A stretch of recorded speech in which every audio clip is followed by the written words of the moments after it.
오늘 아침 본문은 예레미야 32장 36절에서 44절 본문으로 아침 메시지를 나누겠습니다. 오늘 본문의 골자가 되는 그런 구절을 먼저 읽어드리고 말씀을 진행하겠습니다. 39절 이하에 보면은 내가 그들에게 한 마음과 한 길을 주어 자기들과 자기 후손의 복을 위하여 항상 나를 경외하게 하고 내가 그들에게 복을 주기 위하여 그들을 떠나지 아니하리라 하는 영원한 언약을 그들에게 세우고 나를 경외함을 그들의 마음에 두어 나를 떠나지 않게 하고 내가 기쁨으로 그들에게 복을 주되 분명히 나의 마음과 정성을 다하여 그들을 이 땅에 심으리라 라고 말씀합니다.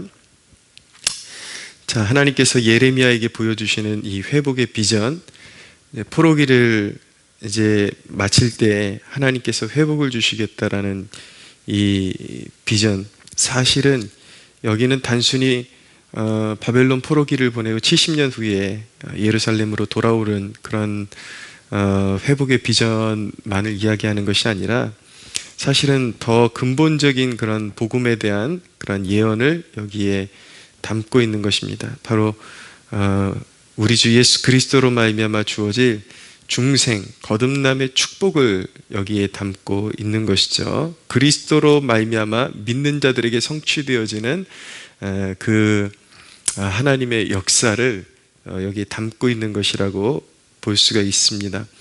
하나님의 이 약속의 특징을 몇 가지로 요약해 보면, 첫째로 그것은 십자가로 맺어진 언약은 영원한 언약이라는 것입니다.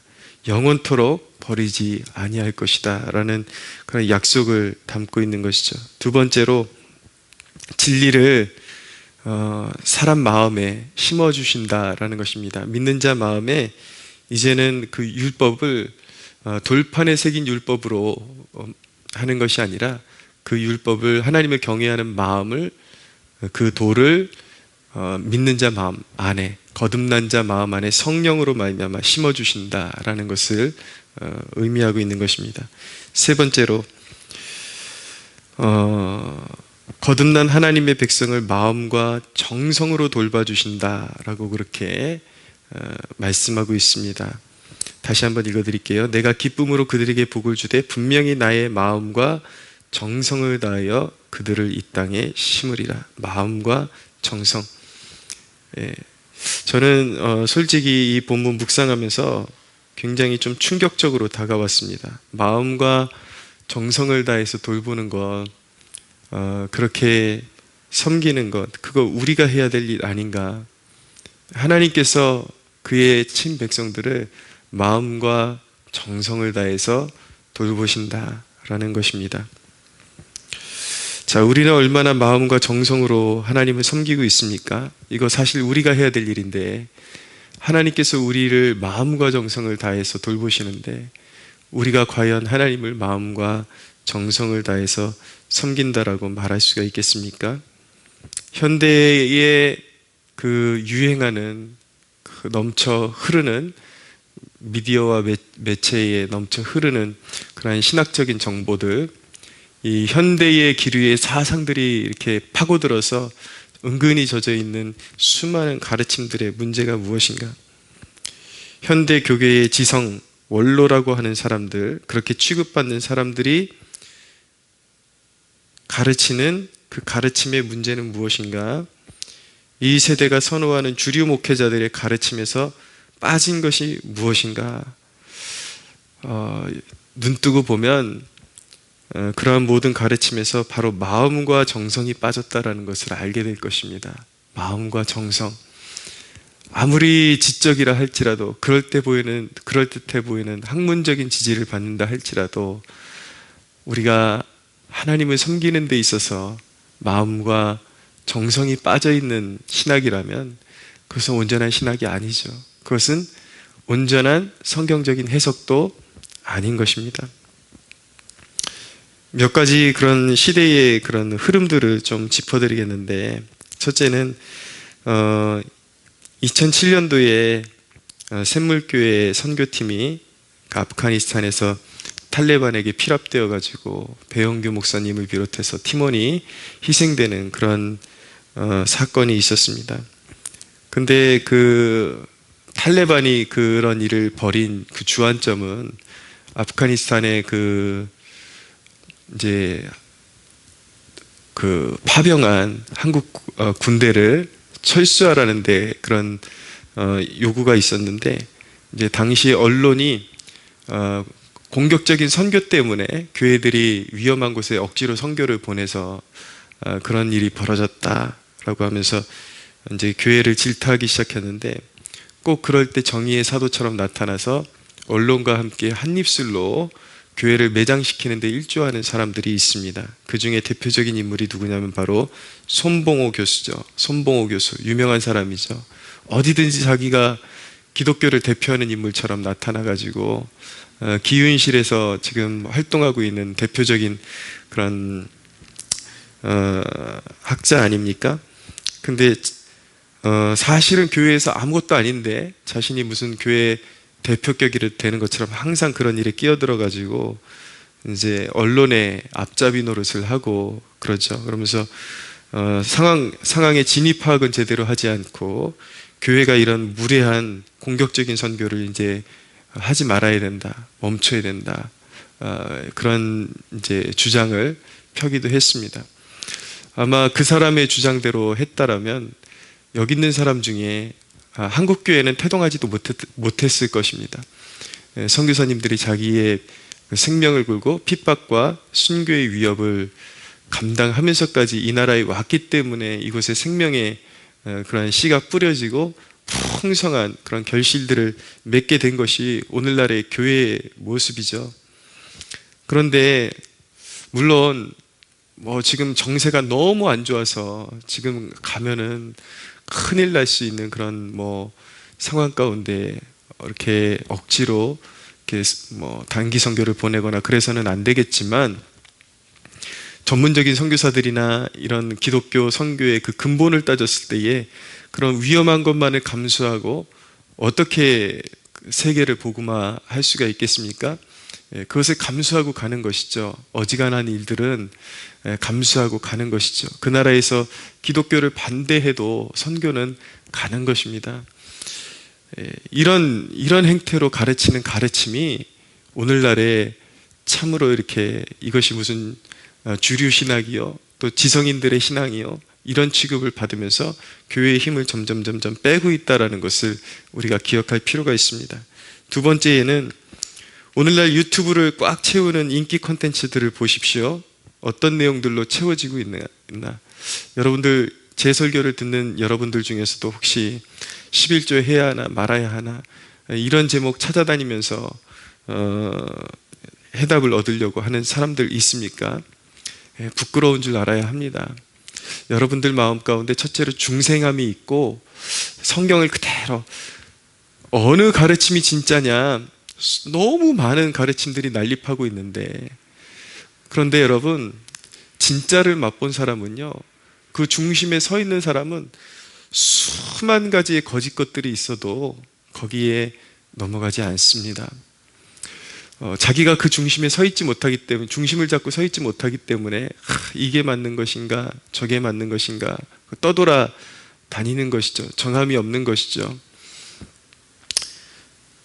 요즘 유행하는 그런 뭐 신앙을 정리해주는 컨텐츠들, 신학적인 컨텐츠들 이런 거 보면 그 내용은 요약하면 그런 것입니다. 어떻게 하면 희생 없이 자신의 형편없는 신앙을 변호할 것인가에 대한 것이죠. 우리가 중심이 바로 서 있다면 마음과 정성을 다해서 주님을 섬기는 것이 무엇인가, 몸된 교회를 섬기는 것이 무엇인가. 여러분,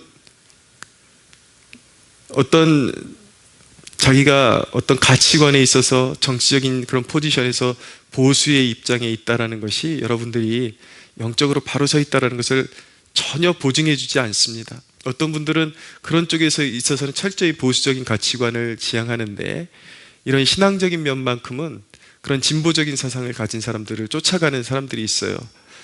왜냐하면 그게 편하니까. 안 섬기고 자기를 변호할 수 있는 그런 이제 컨텐츠들을 쫓아가는 것이죠. 왜입니까? 말은 보수지만, 입술은 보수지만 말 그대로 하나님을 섬기고 싶은 마음은 없는 거예요. 그리고 그 내면의 진정으로 거듭난 표정이 없는 경우가 허다한 것이죠. 나의 가치관이 보수적이라는 것이 내가 참된 신앙인이요, 내 안에 성령께서 내주하시고 성령이 동행하신다라는 것을 보증하지 못한다라는 것을 여러분들이 꼭 기억해야만 하는 것입니다. 여러분들이 진정으로 거듭남을 체험하잖아요. 그 십자가의 은혜를 체험하잖아요. 그러면 주님의 몸된 교회가 눈에 들어오게 되어 있습니다.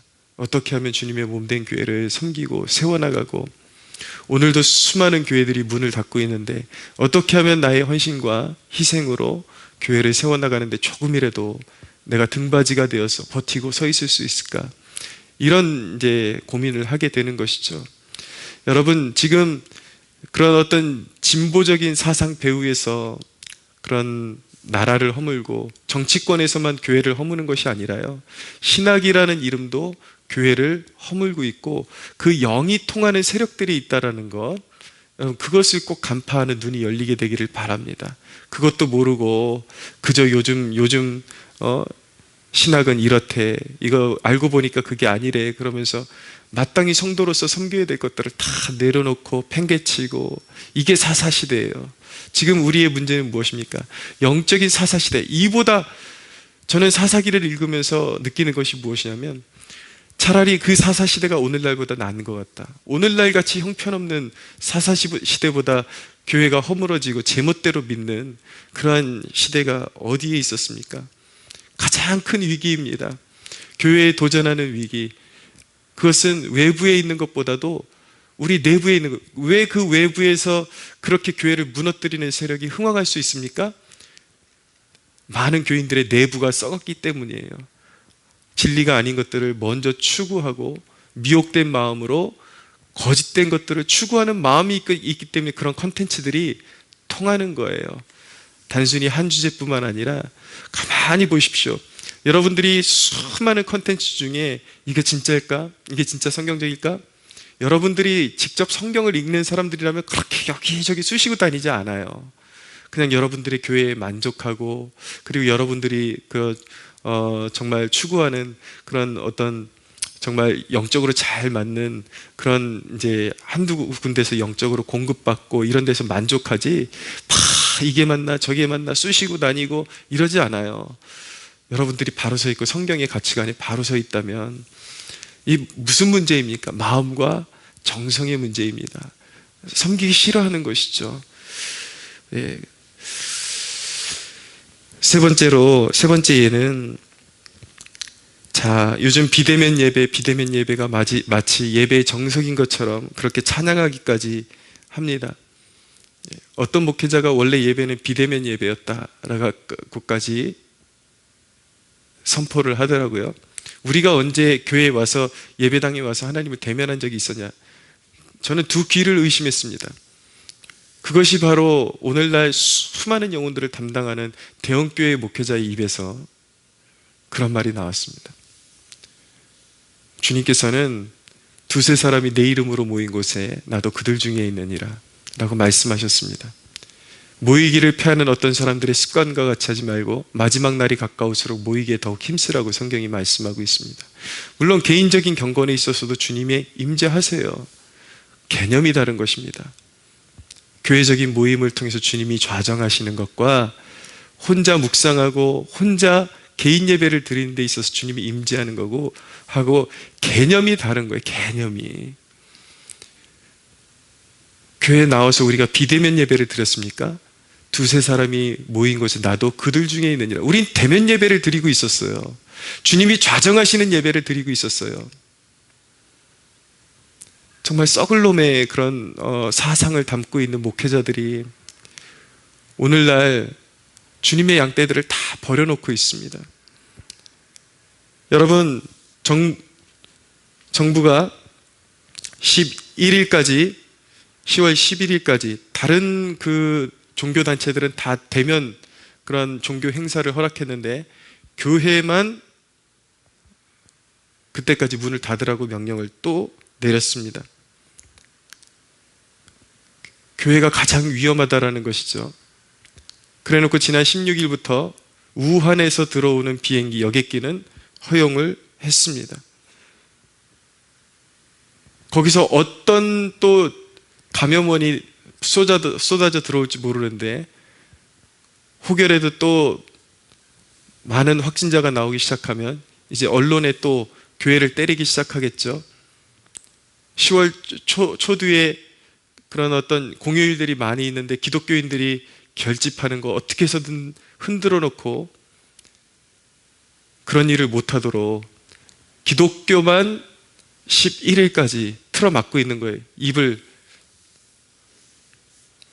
아닥하고 있으라는 것이죠. 깨닫지 못하겠습니까? 여러분, 이것이 대면 예배와 비대면 예배의 문제라고 생각하십니까? 어떤 사람들은 이 교회에 행해지는 이 불이익들과 이 박해라고 인식하지 못하는 사람들이 있습니다. 우리를 그들이 뭐 철장에 가뒀냐, 뭐 그들이 우리를 고문을 했냐, 생각이 짧은 거예요. 과도기적인 입당도 있는 것이고, 그리고 꼭 옛날처럼 그렇게 고문하지 않아도 이미 정치적으로 교회의 힘을 빼고 털어놓고 그거 자체가 박해고 핍박이라는 것을 깨닫지 못하고 있는 사람들이 너무나도 많은 것이죠. 여러분, 모든 업체들이, 업소들도 방역을 하면서 자기의 사명을 내려놓는 그런 업체는 없습니다. 세상 일도. 목사들만 자기의 본분을 내려놓습니다. 제가 말씀드린 것처럼 어쩔 수 없는 상황 가운데서 목회자가 심사숙고해가지고 잠시 온라인 예배로 전환한 그것에 대한 비난이 아니에요. 지금 잘 들어주셨으면 좋겠습니다. 목회자들만 알아서 깁니다. 알아서 앞장서서 깁니다. 앞장서서 예배 드리지 말아야 한다고 합니다. 무엇의 문제입니까? 방역의 초점이 어디 있습니까? 제가 15일 기준으로 돌아가는 거 보니까 코로나 사망자가 고령자 2명, 어저께는 제가 한 4, 5시인가 그때 한번 이렇게 확인해 보니까 그때까지 0명이었습니다. 지금이 무슨 패스트라도 돌고 있습니까? 지금이 정말 교회가 가장 문을 닫고 아닥하고 있어야 될 그런 시즌인가요? 교회가 일어나야 합니다. 교회가 정신 차리고 바짝 차리고 일어나야 합니다. 여러분, 온 마음과 정성을 다해서 주님 섬기겠다고 입에 발린 소리 이제 집어치우고 정성스러운 예배부터 회복되기를 원합니다. 우리의 마음 속에서, 우리의 행동 속에서, 우리의 가치관 속에서 마음과 정성을 다해서 우리를 위해서 불법이 성행한 이 땅 가운데 육신을 입고 오셔서 자기 몸을 주시고 피로 값주고 사신 주 예수 그리스도의 그 은혜에 합당한 섬김으로 나갈 수 있는 저와 여러분들이 되기를 간절히 소원합니다.